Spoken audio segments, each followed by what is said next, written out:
Välkomna till Kalmar domkyrka och till en konsert från USA med organisten Nathan Laube. Vi är väldigt glada över att få lyssna på den här konserten från Buffalo.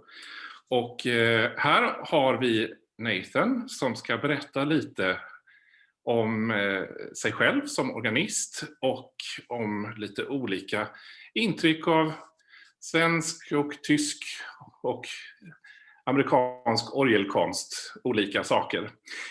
Very welcome, Nathan. We are delighted to have you as a recitalist from the other side of the world to us in Sweden and here in Kalmar Cathedral.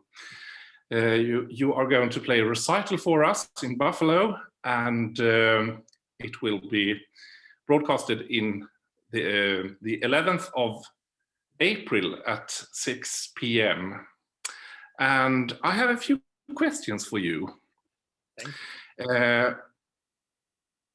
Can you tell us a bit about your education, how you learned to play the organ? I know you have been in different countries. Can you tell me something about the importance of the different traditions you have studied during your education? Yeah, surely. I think the diversity of the educational experience I had was very much part of the richness of it. And of course, I was born just north of Chicago, so that's home for me. And I was very lucky as a child already then to have a wonderful piano teacher who was meticulous and really demanded a lot of me, but who's also really a very natural musical person who, gave me a lot of very fundamental skills of music making. And it was from there on that I started also studying the organ. But I think for me also what was very important was always having the organ and the piano next to each other and being aware of the expressive potential of each instrument and how they informed each other. Because of course, especially for example, like the music I'll be playing for you in this program, having a sense of the expressive vocabulary of the piano is so important for the 19th century literature that's written for the organ or in fact for the orchestra. And from there, I went on to the Curtis Institute of Music in Philadelphia, and that was a fabulous experience. It's a really rigorous institution, very competitive in some ways, but it's very small. So there's also a feeling of it being sort of a family. It was a very nurturing place to study. And I studied organ there with Alan Morrison. And one of the peculiarities of the organ pedagogy at Curtis is that every week we were expected in our studio class to perform a new piece from memory, which meant in the course of the year you had to perform 28 pieces of organ repertoire by heart. And that was just sort of a normal thing for us. I think the earlier you start memorizing, of course, the less you worry about it, the less you think about it. And so it was a wonderful way to absorb an enormous amount of repertoire on the one hand, and develop that tool, which I think especially, if you're endeavoring in some way or another to end up on the stage is a very valuable one to have when so many audiences are accustomed to seeing violinists or pianists come out on stage without music. On the same time, of course, there can sometimes be a negative part of that, which is that you don't always have as much time to live with a piece and to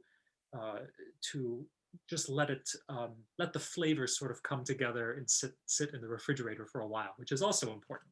So it was a remarkably intense period. And it was also during that time that I also studied piano very intensely with Susan Starr, who's a fabulous teacher and a remarkable musician.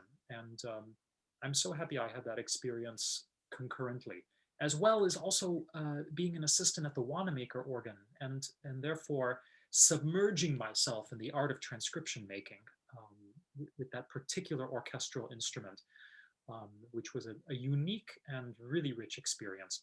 So I think what was so fabulous for me about the Philadelphia time was the diversity of the experience and dipping my feet into so many different pools. Also working as an accompanist, all of these different things. It was really, really fantastic. But I always knew that I wanted to go study in Europe. And a lot of people said, why don't you apply for a Fulbright grant? And you love French organ music, go to Paris, go study there. And this is what I did. I ended up going to Toulouse to study with Michel Bouvard and Jan Willem Janssen, which was also a remarkable experience. Working with Michel and Jan was spectacular and eye-opening, and equally important to that was having access to the collection of instruments there, the famous Cave École at Saint-Sanan, every night practicing. And it was on that organ actually that I transcribed one of the pieces you'll hear today, the Liszt Les Préludes, an experience I'll never forget. And all of the other organs, the Puget organs, the French Baroque organs in that city and in the region. And I had a very, very dear friend there, Jean-Claude Guidarini, with whom I would travel all over the south of France visiting organs. This just became a habit for us. He was a real character. Sadly, in 2020, on Good Friday, he passed away. And but we were very good friends, and it was very much thanks to Jean-Claude that I had, I think, a particularly rich experience of discovering such an enormous wealth of instruments, particularly in the south of France. And then it was maybe within the first weeks of my time in Toulouse that almost the entire organ department from Stuttgart came to visit, with Ludger Lohmann, at that time Bernhard Haas also, Jun Laukvik, and all the students. And I met them very, very early on. And I thought, you know, this experience already has been so rich, even though I've only been here a few weeks. Wouldn't it be a pity not to extend this and also have a similar experience in Germany? And that's exactly what I did, continuing in Stuttgart with Ludger Lohmann to do my master's degree there. And in this way, yeah, it was 3 years in Europe to actually escape a little bit my recital career and the pressures of that, and being able to be a little bit in a learning sanctuary away from all the stresses of performing and having to be under the microscope and everybody, you know, but just being able to enjoy playing beautiful organs and thinking a lot about music that I hadn't had such an opportunity to study in Philadelphia, where we played mostly 19th and 20th century music, but to really be able to delve into earlier periods of literature, and the techniques associated with them, and of course experience all the authentic sonorities that informs that repertoire. A very, very wonderful experience. And I have to say that also continued immediately thereafter when I started teaching at Eastman. You never stop learning, and teaching also, and learning how to teach was also one of the best learning experiences I had. It makes you think about things in a completely different way when you realize sometimes how much of your own instincts you take for granted, and when you have to really explain the essence of something in very clear terms to someone who hasn't had those experiences. So it always continues, in short. Yeah, thank you. So now you're teaching yourself. You have been teaching a lot for many years now, and you are now living in Stuttgart as an organ teacher there. And you have been teaching at Eastman School of Music in Rochester, US. And would you say can you say something about the differences or similarities between the teaching system or tradition in the different countries? Have you experienced any differences? Sure. By approaching the music and yeah. Yeah, I think, you know, like everything in our world right now, I think some of those differences are becoming less noticeable as more people are studying overseas. I mean, we saw that so much in the last 50 years in the States, so many people traveling, especially to France, I think. The US has a particular magnetism to France. But there are certain differences, I think. I was very lucky the 7 wonderful years I taught at Eastman. I was very lucky to be within a program that I think had in some ways a certain European ethos that resonated very much with the experiences that I had had as a student in Europe. But of course, still an institution which is training students above all to be, you know, successful musicians in the United States. Where you, of course, you have to integrate into a very particular church culture, and to be able to be a successful musician within the sort of economic realities of how art works in the United States. So it was a fabulous experience, but we were very lucky there to have a lot of facsimile style European instruments, which allowed us to approach music with a lot of the same considerations that one would do for example, if you were here in Stuttgart or if you were in Sweden or wherever.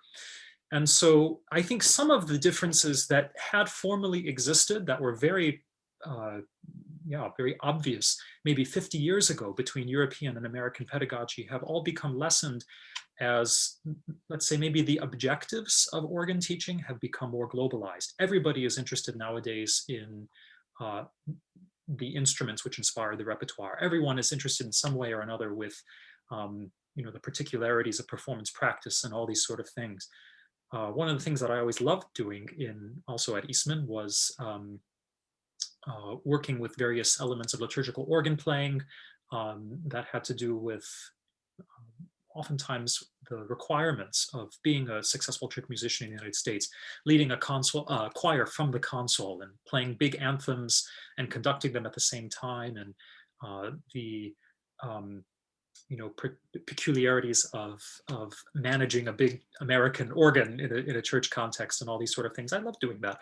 And sadly, I don't have an opportunity to actually play church very often anymore, but that was something I really enjoyed teaching, as well as transcriptions and some of those things which maybe are particularly in vogue in the States right now. But we've also seen very much take on in Europe as well.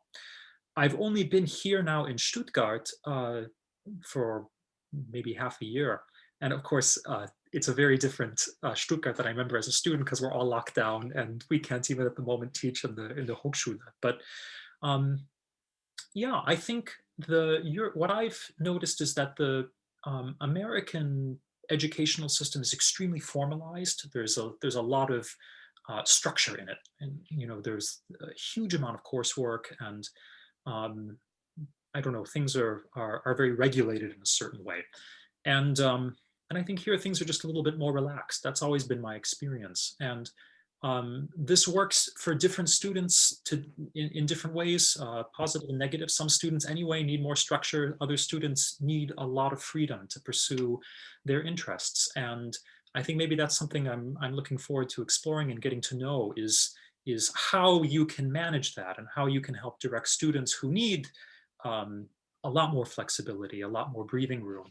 And then those, of course, who need a lot of structure and a lot of rigor that helps really funnel all of their artistic creativity into something really meaningful. So I think, after having been in a place that was very institutionalized, I can already tell this is a little bit more relaxed. But of course, each has its advantages and its disadvantages. So there is, as a very wise man once said, no one has the monopoly on wisdom. So, we can always just, work with the certain parameters we have and to try to do something good. You have been in Sweden quite a lot. You have been playing here, you have been teaching here. It would be interesting to hear something about your thinking about Swedish organs, your impressions, Swedish organ culture and the instruments. What have you seen? What are your impressions about it? Yes, well, I mean, very much thanks to you, Jan. I've had the opportunity to visit a lot of the most beautiful organs in the country.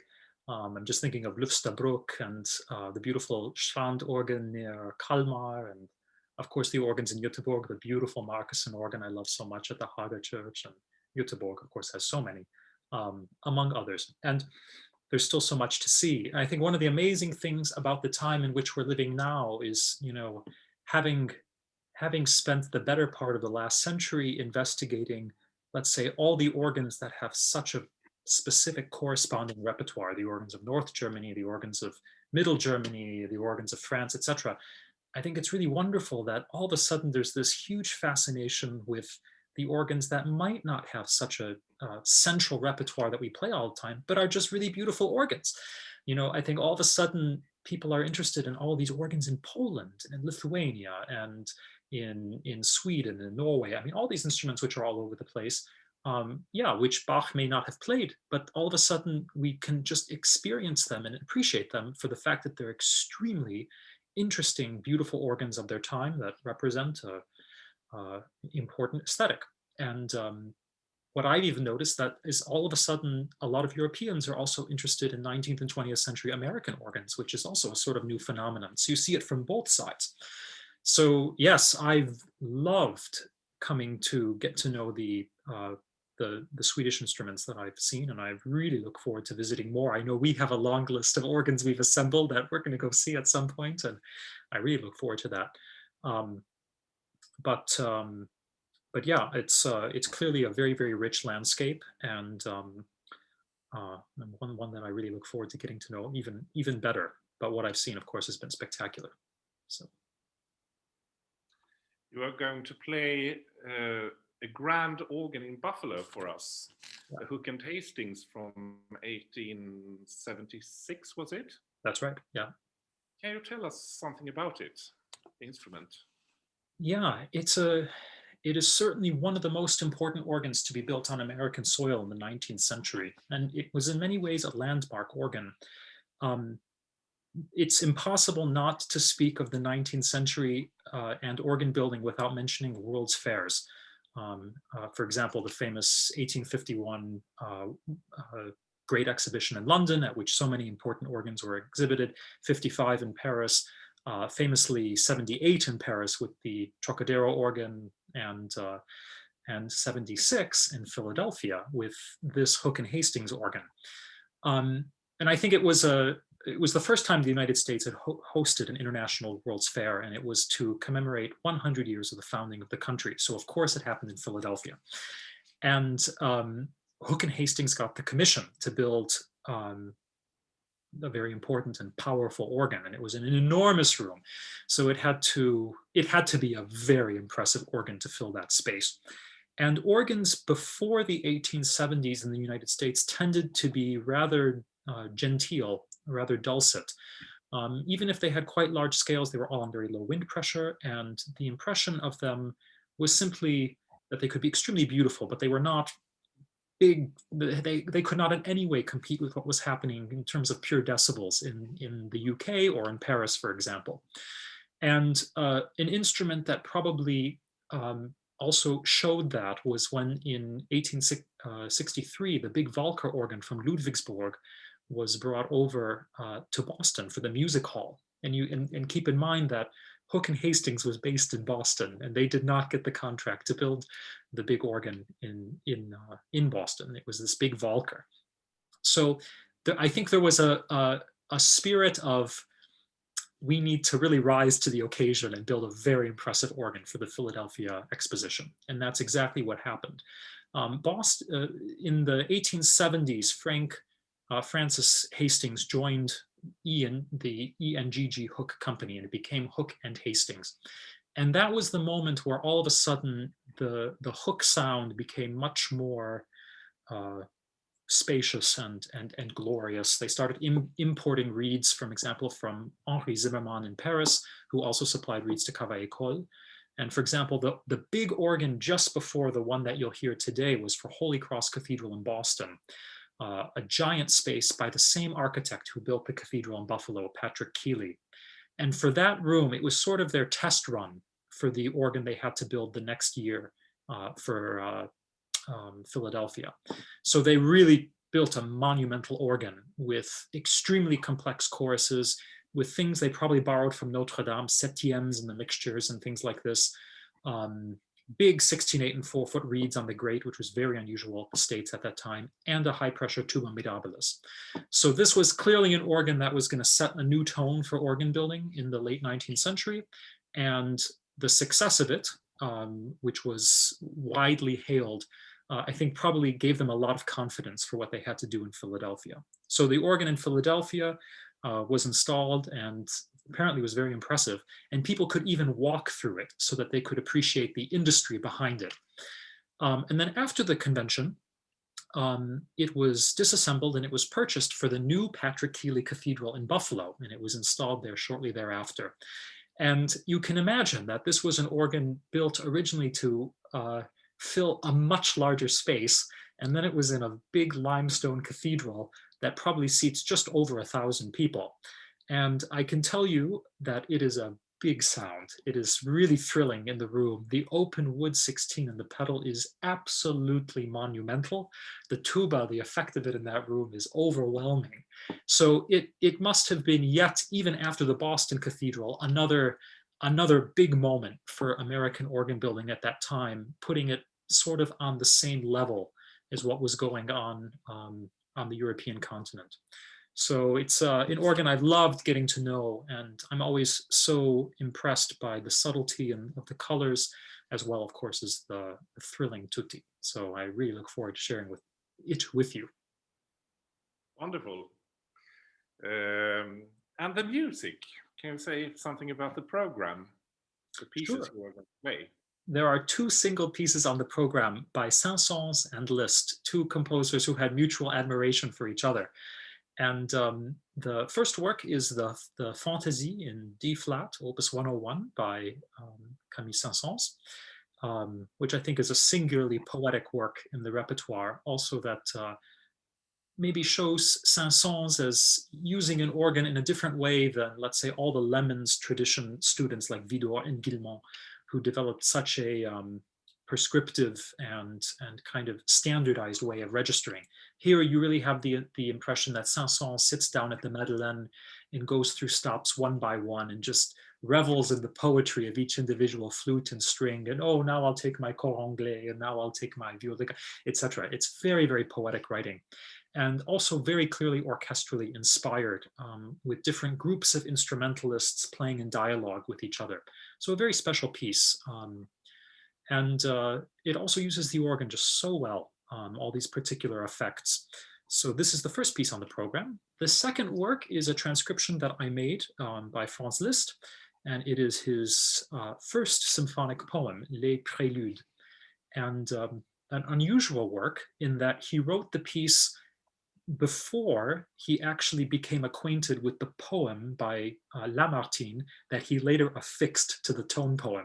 Usually with this sort of programmatic music, it starts by reading something or seeing something or hearing something that inspires you to write music. And curiously, in this case, he wrote a piece that just happened to correspond very well to this poem that he later read, which was called Les Préludes. And a very, very evocative piece, beginning in total darkness, and of course growing into a work that is once heraldic and glorious in its exaltation, as well as having beautiful moments of poetry, again using all the soft stops of the organ. And in this piece, you'll also have an opportunity to hear this famous tuba mirabilis that's so spectacular on this organ, one of the first in the United States, as well as the free reed stops, the strings, so beautiful, every manner of flute. It really goes through the organ top to bottom. So yeah, I look forward. Wonderful. Thank you so much, Nathan. We are really looking forward to hear you play these pieces in Buffalo. Yeah, well, thank you so much for the invitation. Yeah, thank you. See you soon. Indeed, I look forward. Ciao. Bye.